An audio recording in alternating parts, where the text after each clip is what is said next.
Welcome to a new vlog from Wild About Wool. I'm Gill and this vlog has been supported by the Woven Festival, and I'm looking at wool and well-being as part of this vlog. So I wanted to just do a little bit of a personal reflection of why knitting and wool crafts has become a very integral part of my life. My grandmother was a great wool crafter. She was the eldest of 16 children, and her crafting and I suppose knitting and dressmaking was very much something that she grew up with and then continued to do whilst she was my granny, my nana, and making all sorts of outfits for me and my sister and my brother. I've got a picture here of my nana there, my mum and me in a hand knitted cardigan. I do have to say that when my first child was born, I was the proud owner of 35 matinee jackets. So we were never short of a knitted garment. So she was very influential to me. She did teach me to knit. And obviously my mum knits as well, and I still knit with my mum now, and we have a very twin-like knitting style, so the way that you knit is often passed down the generations, which is quite interesting in itself.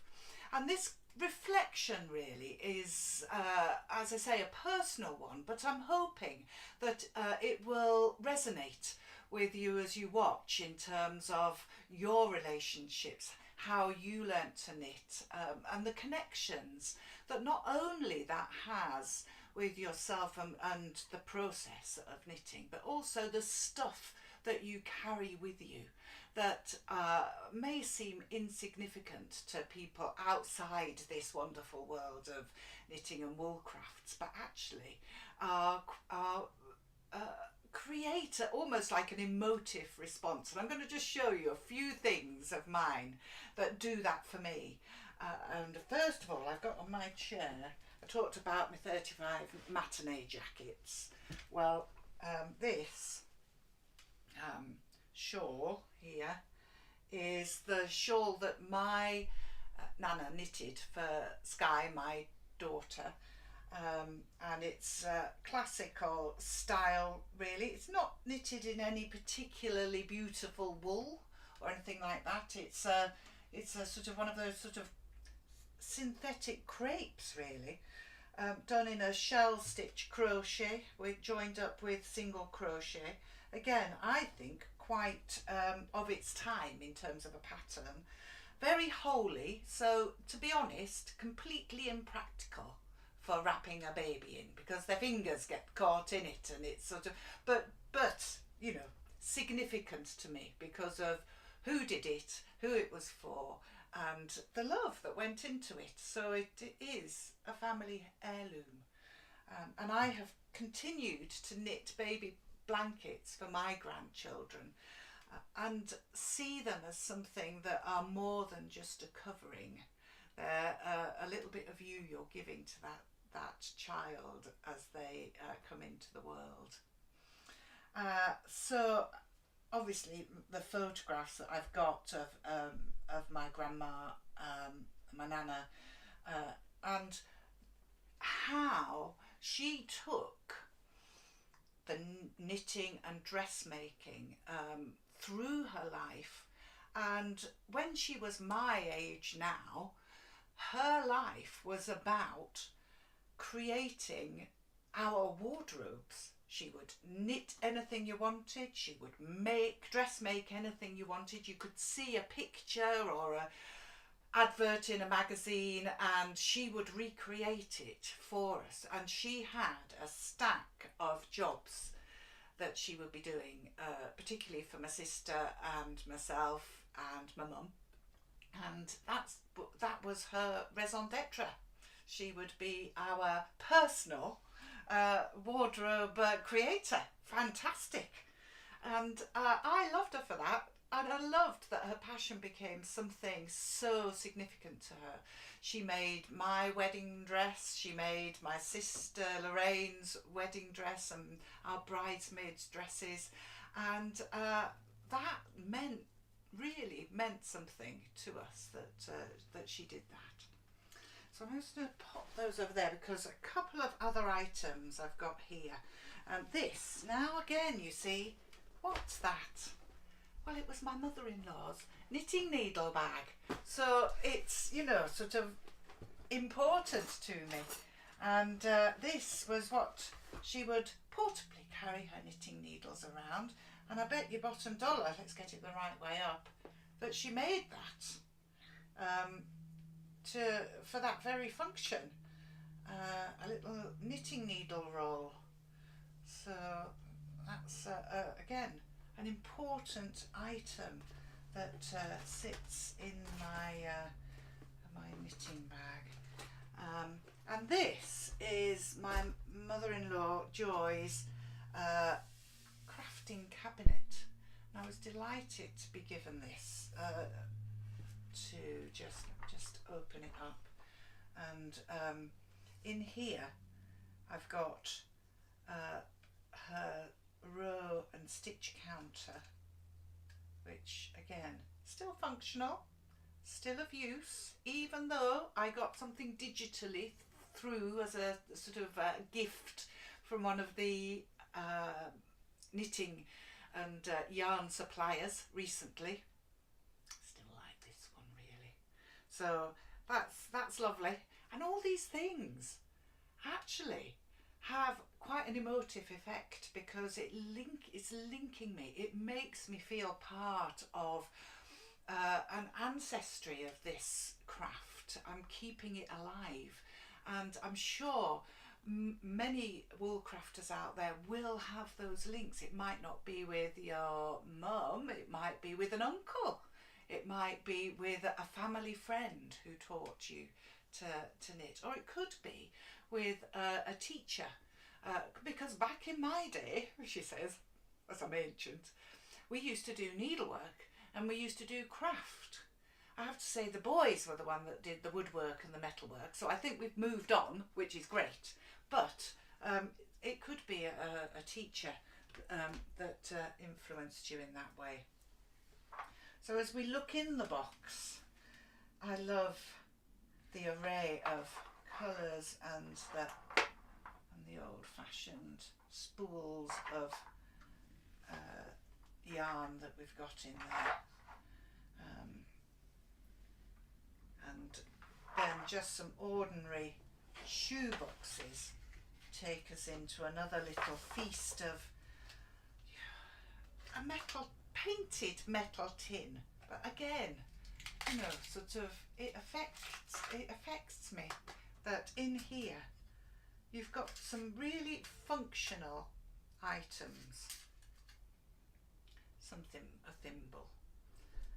This lovely little prodder thing here that is beautiful.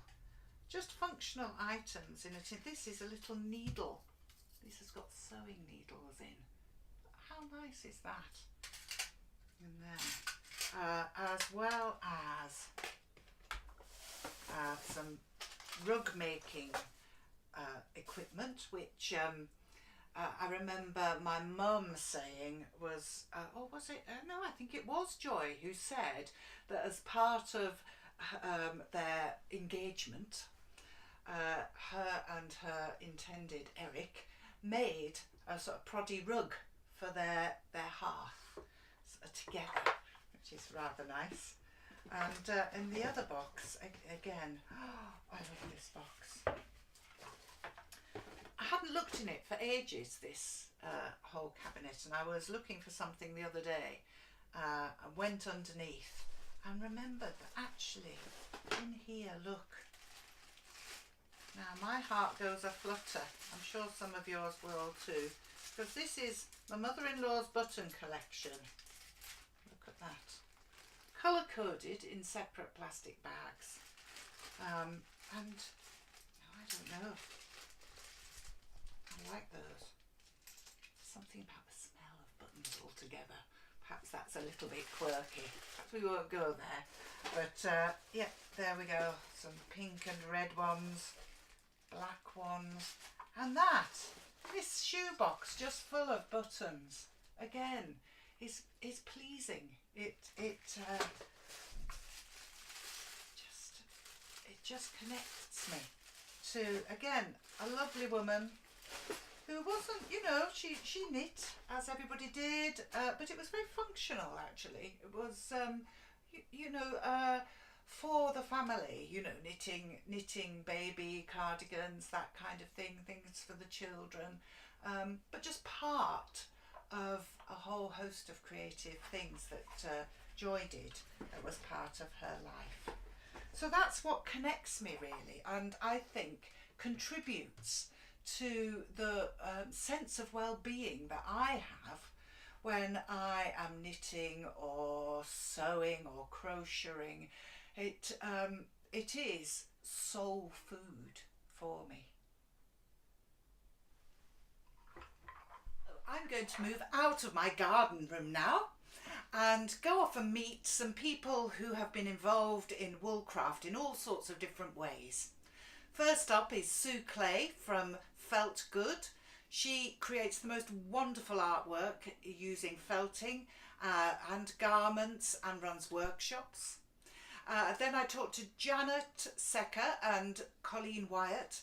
They come to our regular Tuesday sessions, and both of them are involved in a variety of different wool projects. And I talked to them about how working in wool and doing those projects makes them feel.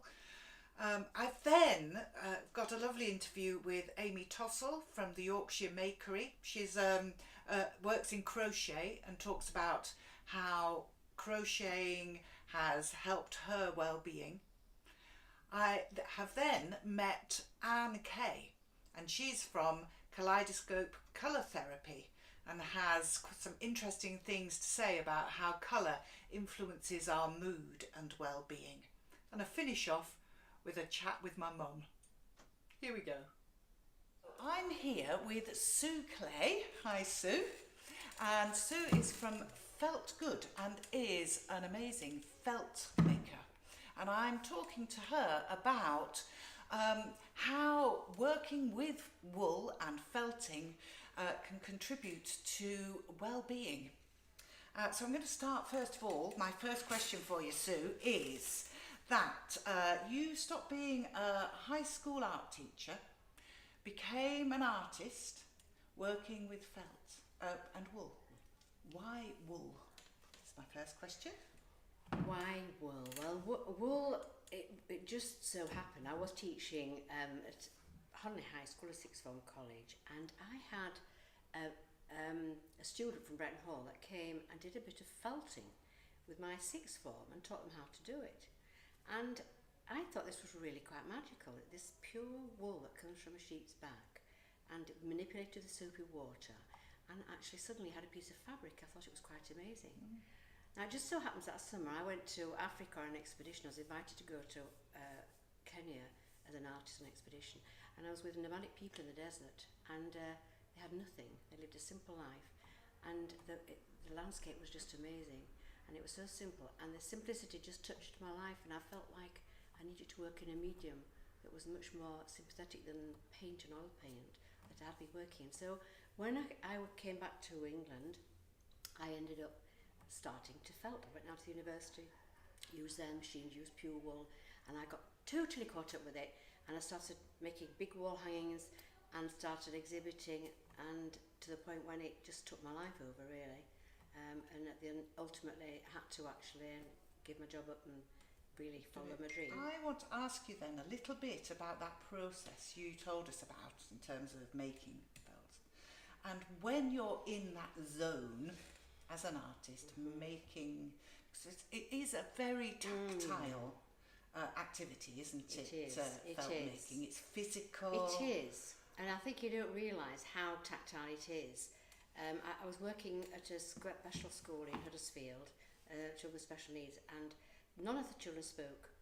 and we made some felt, and they did the process I normally do. We did it all. Nobody spoke. None of the children could talk. They could make sounds when we sang. They could make sounds, but they couldn't. None of them could speak.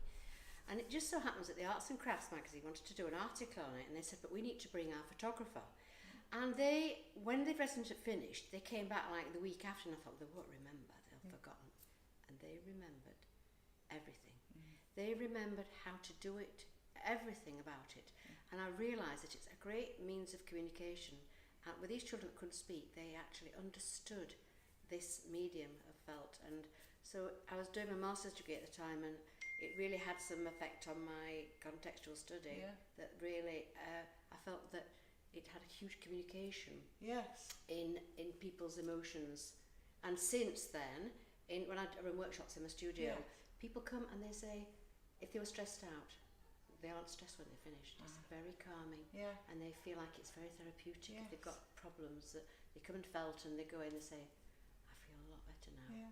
It's interesting because that I think whenever I've made felt, there's the process of laying out the colours and the strands of the tops as you're going, which you can kind of get lost in a bit, can't you? Be creative and make it thick or thin or cobwebby or very thick, and you can choose your colours, you can card your colours, you can have subtle colours. And you can make anything from thick boots to the thinnest, finest shawls with just a little bit of felt into it with chiffon. And and you can make it any size, any height, and you make a pattern piece. It's not, you'd make it the shape you want it, and that's magical. Yes. And then, of course, once you've laid it all out and you've got all your colours and everything, you then have to work it. And then you put your warm soapy water on and you gently rub it. So you've got the sensation of rubbing the felt. And then you have the rolling. And then I always sing when I'm working with children and adults. We sing. And the process of singing, though these children couldn't speak, they could make sounds. But it's all part of that sort of relaxing process of actually creating the rhythm of actually making this creative piece. And when you take it out of the blind and you open it up, they all go, they cannot believe they've actually done it. They can't believe what they've created. To it. Yeah. I wanted to ask you about how colour has influenced your work and how that affects you emotionally. Do your emotions, in fact, guide a piece? Well, it depends on what I'm doing at the moment. In January I went to Australia and then went to Singapore and Phuket, and the colours were amazing, and I came back inspired with this bright sunshine, and it heightens all the colours, the sun, and I came back and I got this idea of working with trees from our bedroom window. The trees in the winter and summer different, and I can see faces in the trees all the time. Old faces, young faces, all sorts of faces, and it changes all the time. And I decided I wanted to do trees with faces in, but when I was instinctively inspired by all this colour that I'd been absorbed in when I've been away. So I started off sort of almost like painting my canvas with all these bright colours, and then I put the trees on. And then suddenly I put dancing figures in, and then suddenly faces came out at them. I might have enhanced them a little bit.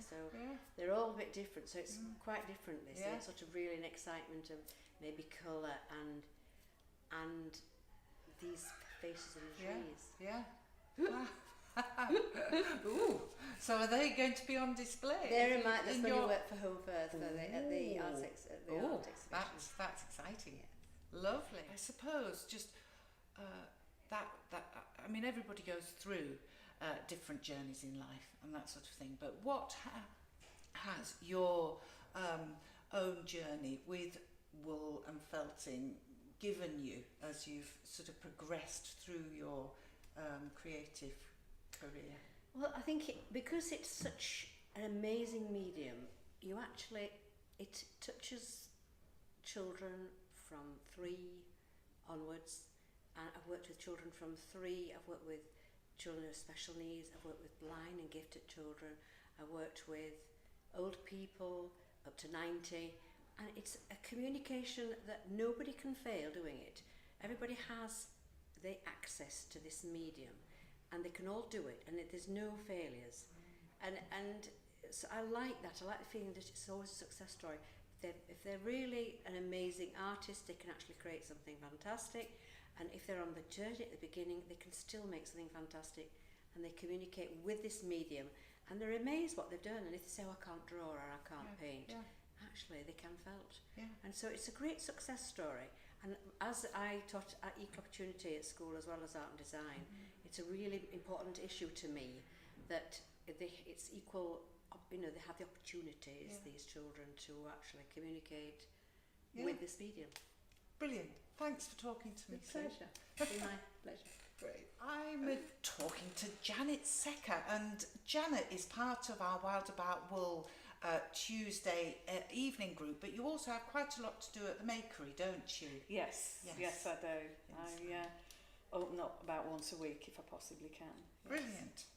So, but I'm wanting to talk to Janet because Janet is one of those people that has always got something woolly on the go, but never anything, well, as you can see here, Janet, just hold your implement up there. Never anything, so traditional. This is a lucette. And traditional, I was going to say instrument, but... something like that, yes. But what looks like you're working on the principle of a knitting Nancy, that sort of a... It's similar. Instead of a knitting Nancy, will give you a circular piece. This will give you a square. It's quite difficult to see because I'm actually luceting with some chenille, which we've been given by Stylecraft for the yarn bombing. So I'm actually doing this to make some octopus legs. Now you see that very nicely brings me on to the fact that you get a lot of pleasure, I feel, in doing things like legs of octopus and that sort of thing. So we're yarn bombing for the big knit, and we're taking that waterways theme, we're doing canals, and we only have to say we're doing waterways, and you go off, and before we know it, we've got octopus tassels, octopus tassels. We've got fish, rainbow fish, look here out of a square, and it just seems to trigger something in you that you kind of, your creative juices get going somehow. Get flowing, yes. Yeah. Yes. And so I want to ask you how important that creative energy is for your own personal well-being. It's tremendously important because it makes me, it's the absurd, which I like as well. And I think I've said to you before that I like the notion of taking something and pushing the boundaries with it and seeing, I mean, that's not particularly pushing the boundaries, that's just knitting a square, but it's pushing the boundaries of what you can do with a square. Exactly. Yes. And not just the rainbow fish, we've got lovely little angel fish. Yes. And so you are the person in the group that will be coming and knitting something that is out of the box. Different, Yes, I like doing that because I like looking at things. I like things that will make me smile. Yeah. And I don't like anything to be too serious. No. And I don't think knitting should be serious either. I mean, I have great problems in doing two of anything because by the time I've finished one, I want to move on. You've done that. I want to move to the next thing. So sock knitting isn't for me. No. I've knitted one sock in my life, and that's about as far as it's ever going to go. Just the one sock? Just the one sock. Okay, fine. But it's this kind of thing that interests me. It's the fact that luceting has been around for centuries.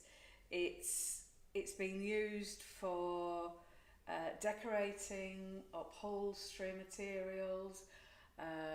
It's been used in dress design and in embroideries as well. Oh, yeah. Used for the frogging on Right. uniforms. Oh, yes, yeah. All of that kind of thing. So there's a part of me that wants to say, what else can I do with it? Including octopus's legs. Including Yeah. octopus's legs, or should we be saying octopi? Probably should. The other thing, though, that I think you're kind of demonstrating as you're doing your loose-sitting is that there is a rhythm. Yes. That you're going through, which is the same for knitting. It's the same for crochet. Yes. And do you find that just that act, that rhythm of doing something that is good? Does it switch off something in your mind? Do you feel that it's something that is almost like, I wanted to say mantra-like, or sort of.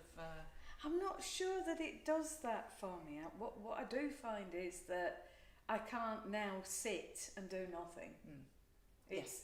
It's impossible. I feel very edgy if I'm not doing anything. So there must be something soothing about it.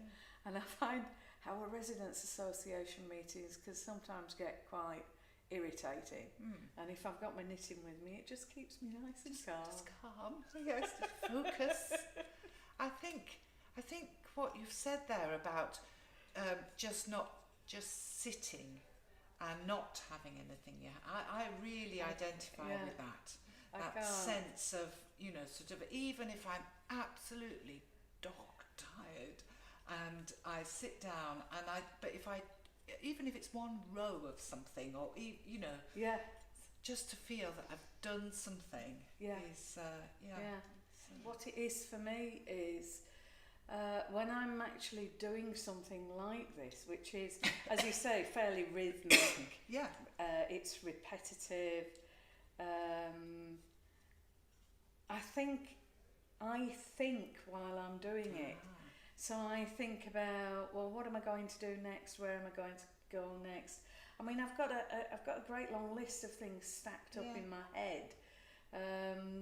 Because having discovered the Dorset button, then the Yorkshire button, and then the latest one is something called a Death's Head button, which is made around a bead. And it's giving me ideas, and there are things that I want to make, but they're on the list. There's a list of things, So I think that's interesting, though, that it's by having that rhythmic thing, you're still, it's giving you almost like a canvas to think about other things, think about what I might do with it. Yes. Thanks, Janet. Okay. So I'm talking to Colleen Wyatt now from Ninette Knits and Kits, and she's busy here, as you can see, knitting socks on 4 needles. And I particularly wanted to talk to you about sock knitting, really, Colleen. The beauty of knitting socks. What's good about a sock project? Well, I always think it feels a bit like magic. It's like you're following a spell rather than a pattern. Oh, that's lovely. I like that. And you have to sort of work at your craft. Yes. And get it to grow. Because you knit quite a lot of socks. I do like knitting socks. Yes. Because some people, there's things like the second sock syndrome and all that sort of thing. Do you don't feel that? You don't actually, sort of knit one sock and think, oh, I've got another one to do. Well, I think it's quite exciting to have finished one, and then it spurs you on to get the second one finished. Yeah, positive. So you end up with a pair. Yeah. So the second sock is in progress. It is, yeah. And you're using a self-striping yarn here. Yeah, it's I'm dropping my needle. It's in nice blues and greens with a little fleck of white every so often. And it magically makes the stripes as you knit along. And so do you mostly use that kind of a thing?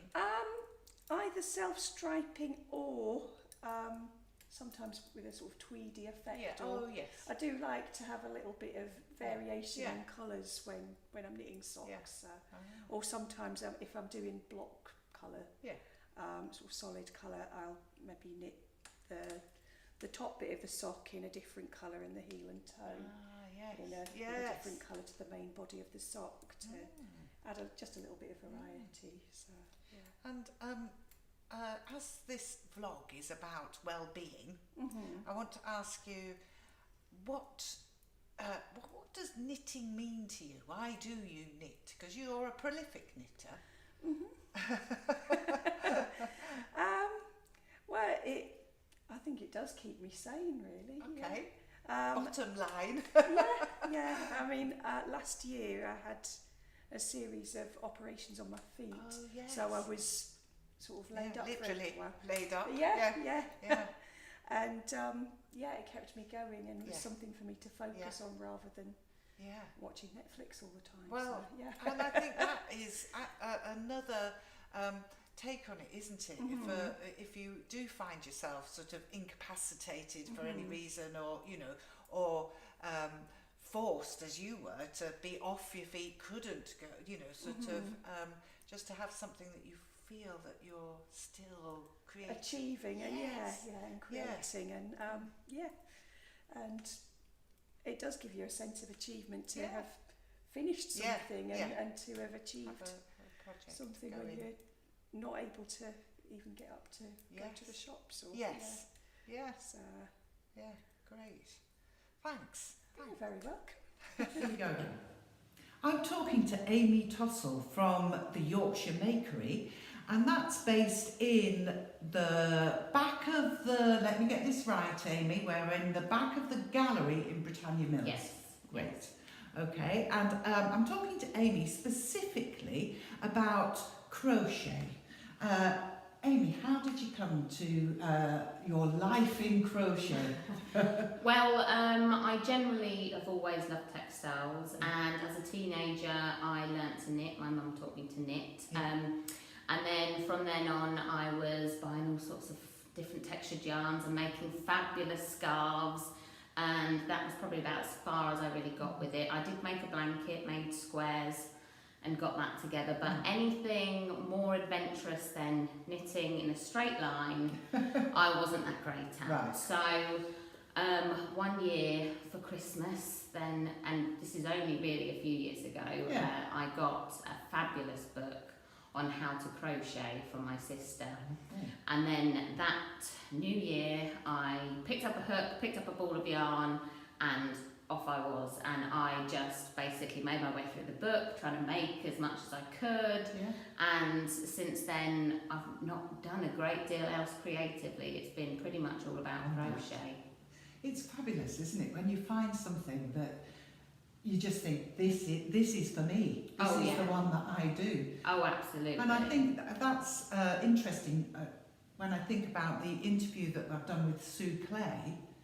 That very much happened to her and felting, and that became her medium. So I guess the first thing to say is it could be out there for you.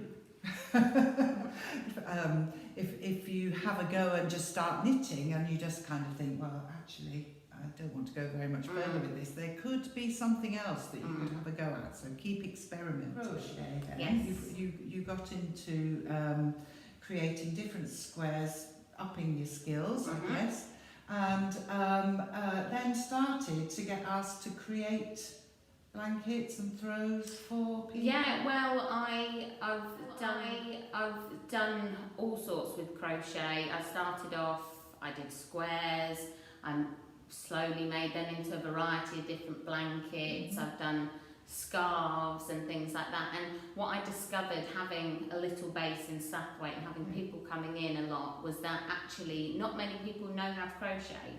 So I've started teaching a lot of lessons, one-to-ones, workshops and things like that, because people realise that crochet can be a fabulous complement to their knitting, or can be a fantastic alternative if you don't really get knitting, but you love your wool and you love your yarns. Yeah, crochet can be a fabulous alternative.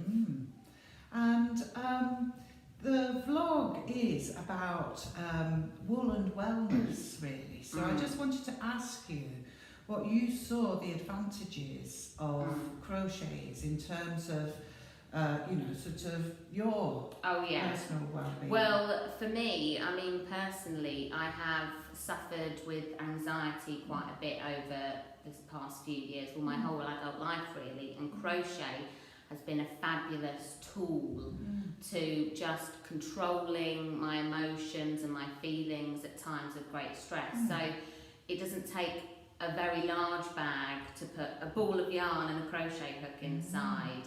And the fact that with crochet you don't have 10, 20, 30 stitches on a needle, you've got one hook and one stitch. So if you want to take that, secure your stitch, chuck it in a bag and off you go. You don't have to worry. And at times when I've been out in the big wide world on my own and I've felt like things are perhaps a little bit overwhelming, I can take that out of my bag.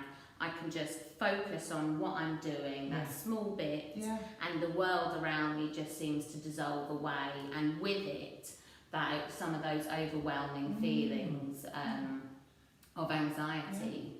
And the portability of it, the fact it's one stitch is key, isn't it? Absolutely. I mean, that's definitely one of the major benefits. You could even put a small ball of yarn and hook in your pocket. You don't even have to have a bag. And then, you can just work a little bit here and there, sneak it out when no one's looking and have a go. So it is fantastic for that purpose, Brilliant.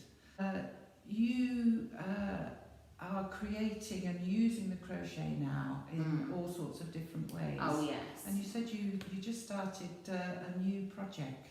Yes, well, I've recently discovered that as well as making lovely bags and blankets and things like that, crochet can be a fabulous actual artistic tool for creating all sorts of pictures by using different stitches or different yarns and textures.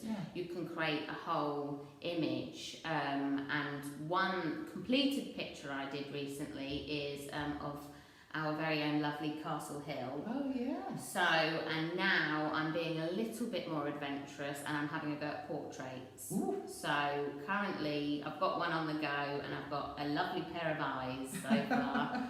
So we'll see how that one turns out. Great, thanks for talking to me. Thank you very much, thank you.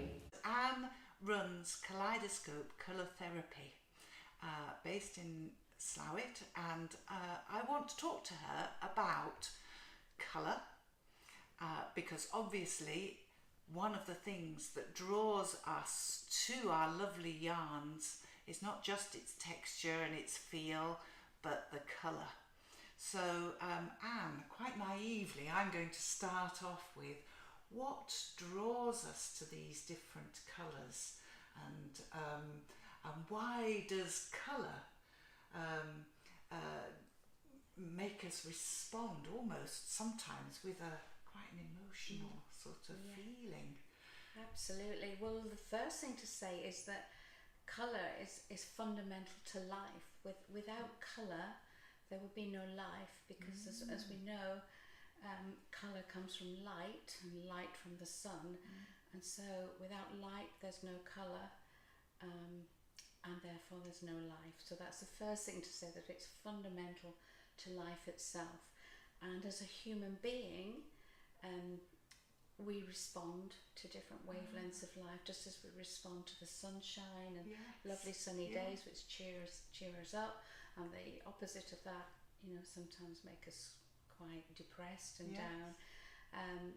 And around us, the colour is everywhere. It's in nature. When we go for a walk, and the spring and the buds, it's in our food, particularly natural food, and the nutrients are linked to colour. It symbolises things in our culture, different in different cultures. It helps us organise our thinking. It helps us find our way around London on the tube, for instance, following I didn't think about colour. So it's there as a helpful signal in traffic lights. It helps us differentiate between things, and then on an aesthetic level, it actually gives us pleasure and helps us with our well-being and our mental and physical health.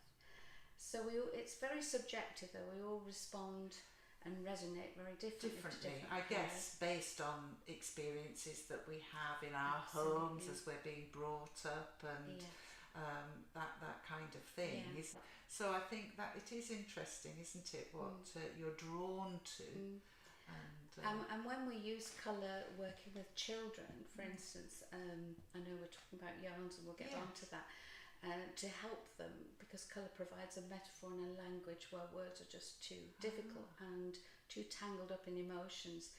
We do teach the characteristics of colour on a mental level, an emotional level, a spiritual level, physical level, but we always say that our own life experience will override any of that. Yeah. So if you had a particularly difficult situation or trauma that was surrounded in some way by blue, a blue room, blue clothes, then blue would not be relaxing as we often think of it, because of your experience with that.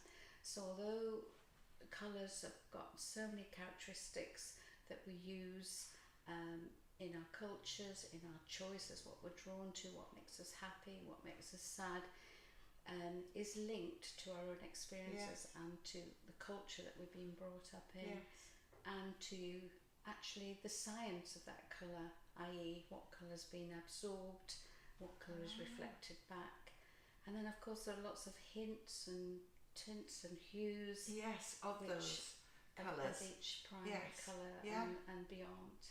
Thus the birth of Gill green, I have to say, which in the knitting group everybody now has colours which I think this is a Gill green colour, because it's one that I'm often drawn to. And I think when we sort of relate this back to yarn and we're sitting around in the knitting group, it's always fascinating to see that the colour choices that people make and how often they stay within a palette of colours, even though they might not think they are. You know, it comes through again and again. Yeah, and that can change. I think, you know, one day we can be attracted to one colour, and that can go on for maybe a few days or a few weeks or a few months or a year, and then a little bit later, actually, that's not the colour we're drawn to. It becomes something else. And looking at it on a deeper level, that can be the colour that we actually really need if we look at it scientifically. And often we reject colours, not necessarily because we don't need them, but because we're not quite ready to go there. And it could be a colour that we need. But it's a language in its own right, isn't it? I love the different names that we give to colours. You know, when you look at the paint charts, when you look at the names of nail varnish, you know, that in itself is just, you know, fascinating. It is actually, and I've never thought about that actually. The different names of colours that we have, you know, sort of graded those different spectrums of colour into. And I know that creativity is something that you really focus on in terms of your work. Absolutely. And the power of that. And I wonder whether you could just explain a little bit more around the sort of scientific side of that for us. Well, creativity is one of the strands of well-being.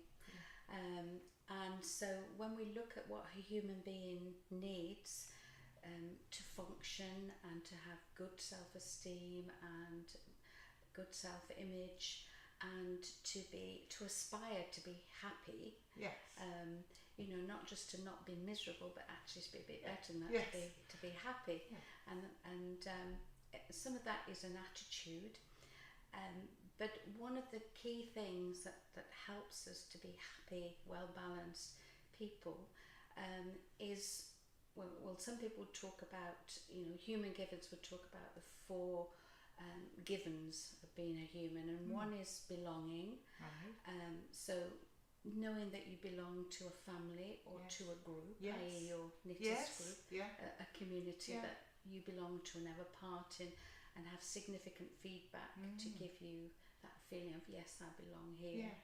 Another one is identity, to know that this is where I do belong, who I am, what Yes. my place is here. And being accepted for Absolutely, you within that community as Yeah. well is important, isn't where it? you feel you fit. Yes.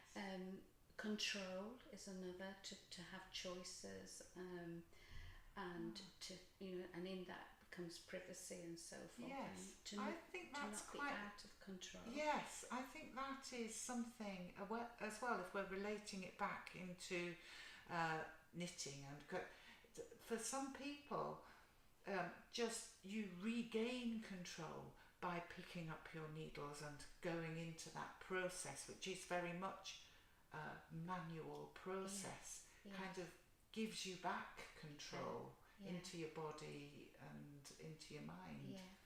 So it's being part of a group where you feel Yeah. that you fit, Yeah. and that significant feedback from people that you feel you get on with, that you've got something in common Yes. with, is part of building self-esteem in your group. On top of that, you're being creative. On top of that, you're using natural products, Yes. very often with the wool and the Yeah. yarns, and you are selecting colours and having the impact of Yeah, all of that. There is conversation that can take place Yeah. because we're engaged in an activity, so that the right side of the brain can relax and chat and be at one with each other. And if you have a real passion for knitting and yarns or other craft work, then you are what we call engaged and in the flow. And being in the flow is really, really good for self-esteem. And it's that feeling when you lose track of time, Oh yeah. or you're reading a book and an hour's gone by, or you're watching a film that you're absorbed in, or you're doing something that makes your heart sing.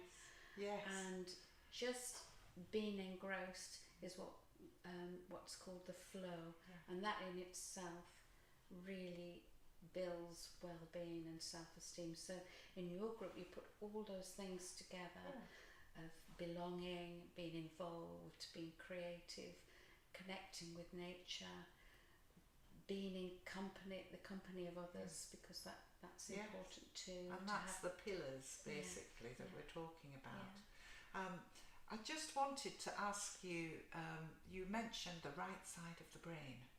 So right side, left side of the brain, we often hear them talked about, but I wonder whether you just share with us, to explain a little bit about that, so that we can see how that Yeah. Well, the brain is a real complicated structure, but very, very simply, you have the left hemisphere and the right hemisphere. We all know left-brained people, as we talk about, don't we? They tend to be your accountants, or people very good with numbers, words, logic, all those things is very much in the left side of the brain. The logical side of the brain, the right side of the brain is the emotional brain, if you like, and that's connected with shape, light, space, creativity, and colour is in the right side of the brain. But that is the emotional side of the brain that responds to things. And we also know people that are very right-brained, and they possibly are musicians, artists, very creative people. Great if you can have that match, because we need both sides. But when we are feeling threatened in life, or under stress, or with depression, then cortisol rises in the brain, and cortisol is good because that helps us to fight or freeze or flight, protect whatever. yourself. But too much can cause depression. But when you are fixed in a situation of threat, then the right side of brain overtakes the left and hijacks it, if you like. So no thinking can take place, because it's about survival, basically. So certain people talk about this side of the brain being the chimp, and it's about giving the chimp a banana to help it calm down and reduce the cortisol, so you can then engage the thinking brain. And I think craft work and knitting and yarn, if you like, is that banana for the chimp, because it calms down. So whilst you're doing your knitting or your felting or whatever, you are able to talk and respond to each other, release some be free. Because with structure, you can have measurement, and with measurement you can have accomplishment, and with your knitting and your craft work, although it can go on and on and on, you actually achieve something and accomplish something that's very free, but has a structure, hence the patterns or whatever you want it to be. And accomplishment is another aspect of well-being, which what your group does provides that as well. Interesting. Thank you very much for talking to me. Thank you for your interest. If you want to know more about what Anne does with Kaleidoscope Colour Therapy, there's details about her organisation in the information underneath the vlog. We're at my mum's house in Meltham now, Audrey Clark. Hello. And we're going to just finish off the vlog because I started talking about my Nana, Alice, and her influence on my well-being, really, using different wool crafts and needlecraft. And I thought it would be good to just round off with a bit of a chat with my mum, because crafts really have been part of our family, I feel, don't you? Well, yes, because Mum, she always did the needlework side of things. Yeah. And being the eldest of the family of 16, she used to have all her sisters' cast-offs. And I remember she used to cut them down, and I had all dresses made out of her sister's cast-offs because it was the wartime then. And, you just couldn't get things. And you just had to, scrimp and save, really. A bit different today. Today, I think we're the throwaway society. But in those days, you didn't throw anything away, You used it. And, Mum, mainly it was dressmaking with Mum. She did a bit of knitting, but not too much.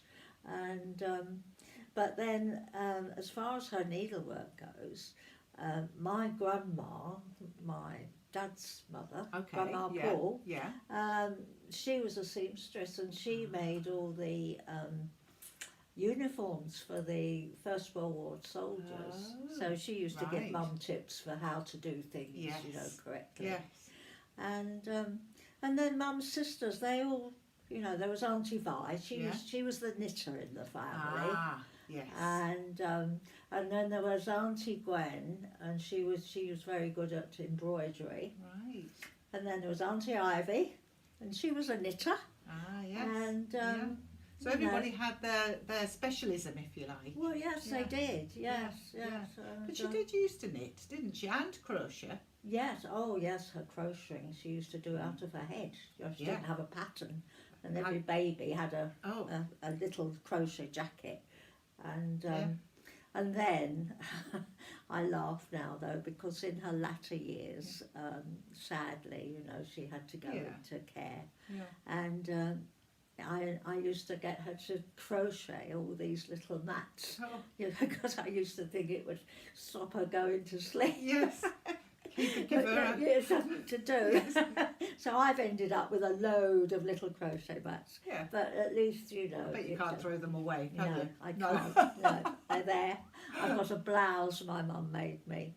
And I can't throw that away. It's in the cupboard, and I get it out and I look at it. And I think, it goes back in the cupboard. And that's because it affects you, doesn't it? It has an emotional response to it, because of which I think is something that is like an added value, and perhaps people don't really realise the emotional investment that you make in something. That's right, yes. And myself, in latter years, I mean, I was, I must just tell you this one. This was when I did my first Fair Isle. Oh, yes. And I made I did a little waistcoat for my dad. Oh, yeah. My dad, he was, he wasn't into a Fair Isle. He was very conservative. Yeah.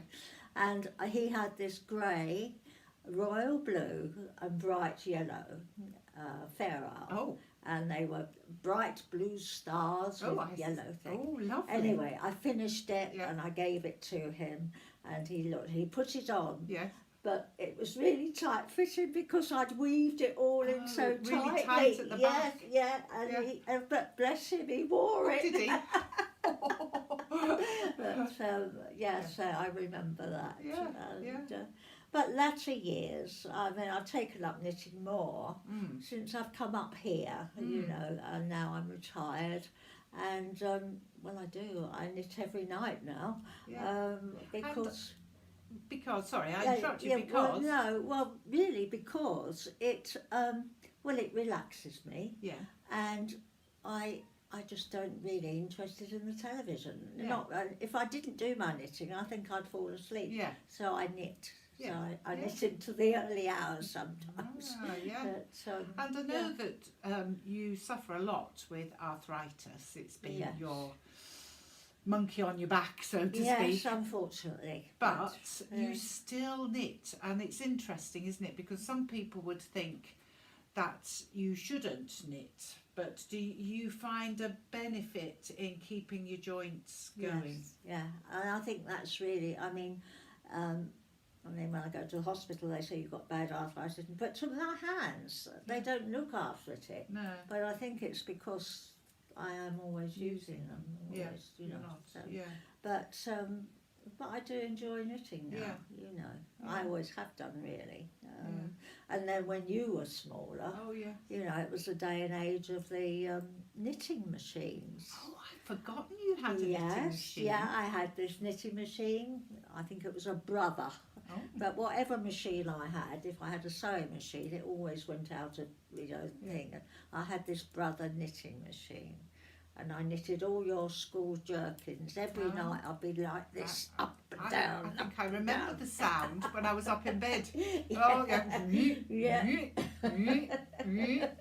Because I could turn them out quite quickly, really. But, so well done as well for mastering the knitting machine, because actually they're not straightforward, are they? Knitting machines. No. They take a bit of setting up, don't they? Yeah, they were not that easy, really. Yeah, but once they're set up and they're on the go. I mean, I only did the plain knitting. Yeah, I didn't do anything complicated on them, But I prefer the challenge of doing the Fair Isle. I really like doing Fair Isle. Fair Isle's your thing. That is my little baby, really. Yeah. And yes, it's you have your technique as well with your two fingers that I've always envied and tried to do and could never do. But yes, and I think that is also brain food, isn't it? It really? is, yes. But Auntie Vi showed me how to do that. Oh, did she? Yeah, she was the one who actually showed me how to do that. Yeah.